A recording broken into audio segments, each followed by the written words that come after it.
മംഗളൂരു മൊറക്കടയിൽ ഓടിക്കൊണ്ടിരുന്ന കാറിന്റെ ടയർ പൊട്ടി നിയന്ത്രണം വിട്ട് തലക്കീഴായി മറിഞ്ഞു. വാഹനത്തിലുണ്ടായിരുന്ന വൈദികൻ അത്ഭുതകരമായി രക്ഷപ്പെട്ടു.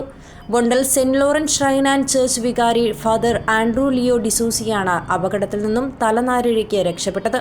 അപകടത്തിന്റെ ഞെട്ടിക്കുന്ന CCTV ദൃശ്യങ്ങൾ ന്യൂസ് 14 ലൈവിന്.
സ്വന്തം നാടായ നിരൂഡയിലെ വീട്ടിൽ നടന്ന പുതുവത്സരാഘോഷത്തിൽ പങ്കെടുത്ത ശേഷം ബൊണ്ടൽ പള്ളിയിലേക്ക് മടങ്ങുമ്പോഴാണ് അപകടമുണ്ടായത്.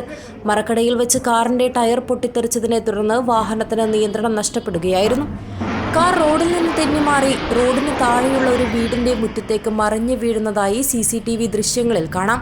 അപകടം കണ്ടയുടൻ തന്നെ ആളുകൾ ഓടിക്കൂടുകയും മറിഞ്ഞ കാറിൽ നിന്നും ഫാദർ ഡിസൂസിയെ സുരക്ഷിതമായി പുറത്തെടുക്കുകയുമായിരുന്നു.